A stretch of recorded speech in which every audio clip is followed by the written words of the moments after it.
Pemain serba bisa milik Serbia direkomendasikan bela timnas Indonesia. Patrick Kluivert yang diragukan pintu lolos Piala Dunia yang terbuka. Skuad Garuda dijuluki layaknya tim Liga Inggris. Persaingan bek tengah tandem JIZ memanas. Simak informasi selengkapnya sebagai berikut.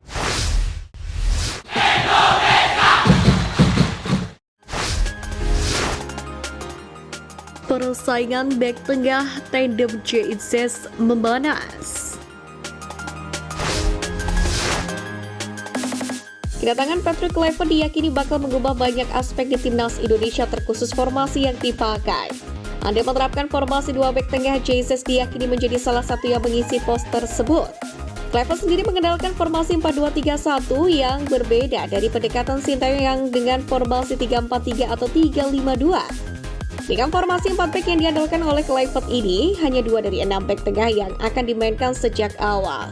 Nama-nama seperti Hafner, Rizky Ridho, JIZ, Jordi Amat, Hilgers, dan Elkan Bagot bersaing ketat untuk posisi itu.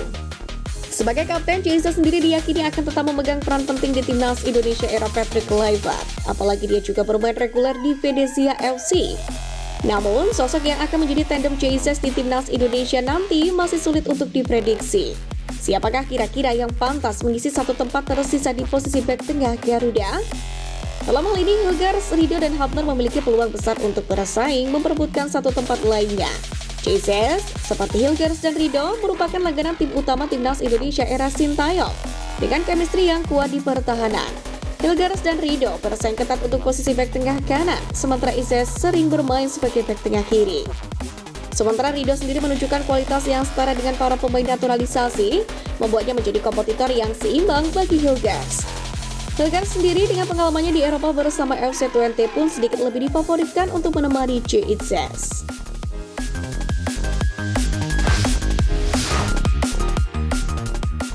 Patrick Kluivert yang diragukan, pintu lolos Piala Dunia yang terbuka.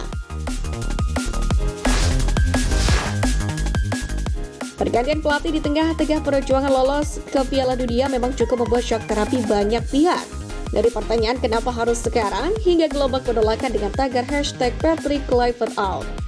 Tapi bukankah gelombang belum dicintai ini juga pernah dirasakan STY dulu saat pertama datang melatih timnas Indonesia? Dengan semua gebrakannya seperti memotong generasi dan mengorbitkan pemain mudanya. Nyatanya, pelatih asal Korea Selatan itu pun bisa membawa timnas Indonesia hingga ke putaran ketiga kualifikasi Piala Dunia 2026, sekaligus jadi hal yang bersejarah. Bisa jadi hal yang sama pun juga terjadi di kepelatihan Anyer saat ini, di mana bisa meloloskan Garuda ke panggung Piala Dunia 2026. Dengan Patrick Kluivert ini saya justru menilai seharusnya dia bisa memberikan sentuhan strateginya ini lebih cepat ya. Karena sekarang tim ini sudah kebentuk, bukan seperti pada saat Sintayong mengambil alih timnas Indonesia.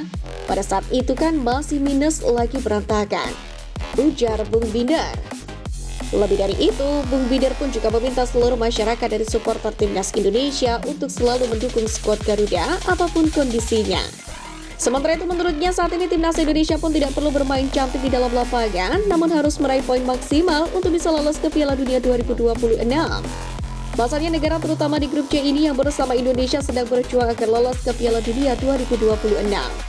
Sebenarnya, optimisme ini pun juga bukan tanpa dasar. Patrick Kluivert sendiri, dia dibantu asistennya yakni Denny Lansar dan juga Alex Pastor.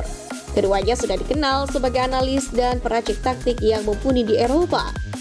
Kemudian berbahasa Inggris dan Belanda pun, kemudian dekat dengan budaya Indonesia pun juga dianggap nilai positif untuk memudahkan berkomunikasi. Kedepannya, Bung Binder pun memprediksi nantinya Patrick Kluivert akan menggunakan formasi 3-4-1-2 atau 3-4-3 sesuai dengan kebutuhan lawan dalam setiap pertandingan.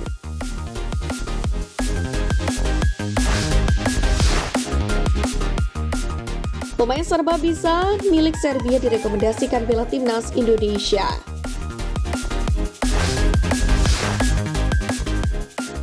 Dalam waktu dekat ini, timnas Indonesia akan kembali melanjutkan kiprah di grup C putaran ketiga kualifikasi Piala Dunia 2026 zona Asia. Tambah 9 poin membuat skuad Garuda yang saat ini bercokol di posisi ketiga, dengan tabungan 6 poin berpeluang finish sebagai runner-up. Jelas ini menjadi misi yang sangat berat bagi pelatih baru asal Belanda Patrick Kluivert. Oleh karena itulah, Patrick masih butuh banyak suntikan darah segar di semua posisi. Dalam hal ini, Dejan Antonik lantas mempromosikan anaknya Stefan Antonik untuk segera dinaturalisasi menjadi WNI.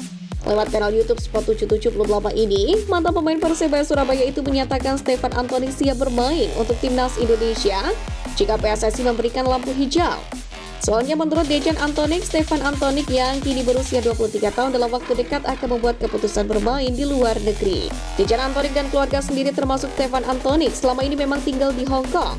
Meski menetap di sana, Dejan masih warga negara Serbia. Begitu pula dengan Stefan Antonik. Kemarin kami ada rencana kalau ada kesempatan untuk dia join ke timnas Indonesia, Stefan siap untuk main Indonesia. Kami masih tunggu kabar dari PSSI, ujar Dejan Antonik. Menurutnya, sang putra sendiri yang bermain di Liga Hong Kong pernah ditawari paspor negara kecil kaya raya itu, namun sang anak bergeming.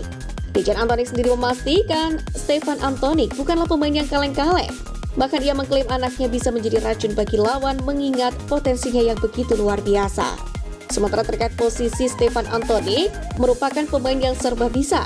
Tak hanya mumpuni sebagai stopper, Stefan Antonik juga bisa didorong sedikit ke tengah sebagai gelandang bertahan.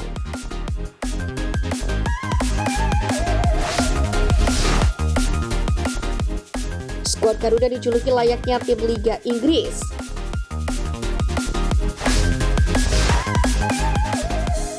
Seperti yang kita ketahui dan masih menjadi pembahasan panas hingga kini, bahwa PSSI baru saja memutuskan untuk memecat Sintayong dan menunjuk Patrick Kluivert sebagai sosok pengganti. Rupanya bukan hanya pecinta sepak bola tanah air saja yang terkejut dengan keputusan PSSI ini. Baru-baru ini, media asal Australia The Roar pun juga menuliskan keterkejutannya atas pemecatan Sintayong.